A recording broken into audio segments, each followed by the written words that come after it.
ভাগবত গীতা আমাদের জীবন সম্পর্কে জ্ঞান দেয়। এই জীবন সম্পর্কে জ্ঞান আমাদের প্রত্যেকটি মানুষের জন্য ভীষণ দরকার। উন্নত চরিত্র ও উদার মানসিকতা তৈরিতে এই জ্ঞান ভীষণভাবে আমাদের সাহায্য করে। কর্ম ফলের আশা ত্যাগ করা। আমরা কোনো কাজ করার সঙ্গে সঙ্গেই আমাদের মনের মাঝে সৃষ্টি হয় সেই কাজটির ফলের প্রতি কামনা। যেমন ধরুন, আপনি চাকরির পরীক্ষা দেওয়ার সঙ্গে সঙ্গে ভেবে নিলেন চাকরিটি আপনি অবশ্যই পাচ্ছেন। পরীক্ষার ফলাফলে দেখা গেল লিস্টে আপনার নাম নেই শেষের দিকেও, তখন আপনার মন হতাশায় ভরে উঠবে। পরবর্তীতে আপনি চাকরির পরীক্ষা দেওয়ার মতো মনোবল হারিয়ে ফেলবেন। তাই ভগবত গীতা বলে কর্মফলের আশা ত্যাগ করে কর্ম করে যাওয়া উচিত। কারণ কর্মের ফল আমাদের হাতে থাকে না, একমাত্র কর্মই আমাদের হাতে থাকে। কর্মফলকে আমরা নিয়ন্ত্রণে করতে পারি না। কর্মফলের আশা ত্যাগ করে যদি আমরা একই কাজ বারবার করে যাই, তাহলে জীবনে বিফলতা এলেও আমরা ভারাক্রান্ত হব না। আর এইভাবে আমরা আশা ত্যাগ করে কর্ম করতে করতে একদিন ঠিকই সফল হব। জীবনে শান্তি আসবে কিভাবে? ভগবদ্গীতায় বলা হয়েছে যে হিংসা, লোভ, কামনা ত্যাগ করলে আপনি জীবনে শান্তি খুঁজে পাবেন। প্রকৃতপক্ষে আমরা তখনই অখুশি হই যখন আমরা নিজেদের জীবনের সঙ্গে অন্যের জীবনের তুলনা করি। অন্য কারো সুখে আমরা হিংসা বোধ করি, তখনই আমাদের জীবনকে দুঃখী বলে মনে হয়। সুখ শান্তি পেতে গেলে সবার আগেই লোভ, লালসা, হিংসা, কামনাকে বর্জন করতে হবে। জীবনে সুখী হবেন কিভাবে? কারো কাছ থেকে কিছু পাওয়ার আশা ত্যাগ করুন। নীরবে শুধু নিজের কর্তব্যটুকু করে যান। জীবনে সম্পদ বা অসুবিধা কিছুই আপনি নিজে বেছে নিতে পারেন না।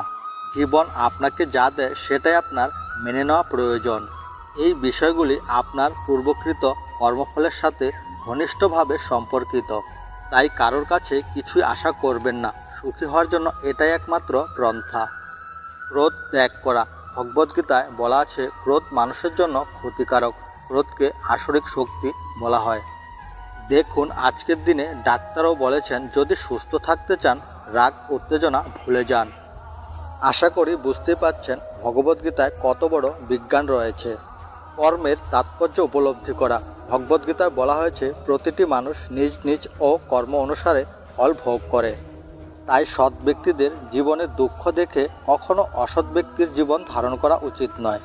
মনে রাখবেন, সৎ জীবনযাপন করাটাই হলো সুখের ও শান্তির। গভীরভাবে ভেবে দেখতে গেলে মহাভারতে যুধিষ্ঠির ও পঞ্চপাণ্ডব যখন 13 বছর বনবাস ভোগ করছিলেন, তখন ওনারা ভোগ করেছিলেন অতিশয় কষ্ট। তখন কৌরবরা কত পাপ করার পরও রাজ্যের মধ্যে কত ভোগ বিলাসে মত্ত ছিলেন। কিন্তু ভেবে দেখুন, তাদের মনে শান্তি ছিল না, ছিল না কোনো সুখ।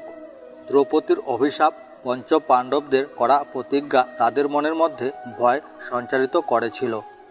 আবার কুরুক্ষেত্রের যুদ্ধের শেষে এই পাপের জন্য কৌরবরা নির্বংশ হয়ে গেল।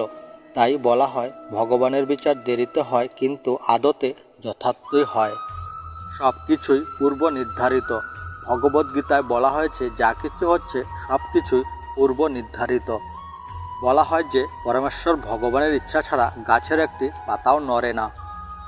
তাই যা হচ্ছে সব কিছুই মঙ্গলময়। হয়তো আপনি তার খারাপ প্রভাবটি দেখছেন, মঙ্গলময় প্রভাবটি দেখতে পারছেন না। কিন্তু একটা দীর্ঘ সময় যাওয়ার পর একটি খারাপ ঘটনার মধ্য দিয়ে আপনি ভালো প্রভাব দেখতে পাবেন। যেমন ধরুন, কোনো বন্ধু আপনার সাথে বিশ্বাসঘাতকতা করলো। আপনি ভাবলেন যে এটি আপনার সাথে খুব খারাপ হলো, কিন্তু ভেবে দেখুন আজ যে বন্ধুটি আপনার ছোট্ট ক্ষতি করলো, ভবিষ্যতে সেই বন্ধুটি আপনার বড় ক্ষতি করতে পারত। তাই ঈশ্বর আপনাকে আগে সচেতন করে দিল। আপনি যা অনিষ্ট ভাবছেন তা আসলে আপনার মঙ্গলের জন্যই। অন্যায়ের বিরুদ্ধে প্রতিবাদ করা। ভগবদ্গীতায় বলা হয়েছে অন্যায় দেখলেই অবশ্যই প্রতিবাদ করতে হবে। চুপচাপ অন্যায় সহ্য করার থেকে বড় পাপ আর কিছুই হয় না। যে পাপ ভীষ্ম, দ্রোণাচার্য এনারা করেছিলেন, যার ফলে কুরুক্ষেত্রের যুদ্ধে এদের বীরত্ব কোনো কাজেই আসেনি। অন্যায়ের বিরুদ্ধে প্রতিবাদ করা অবশ্যই উচিত, কিন্তু সাথে সাথে মাথায় রাখতে হবে আপনার আচরণ যেন কোনো নিরপরাধ মানুষকে যেন শাস্তি না দেয় বা কোনো প্রাণীকে।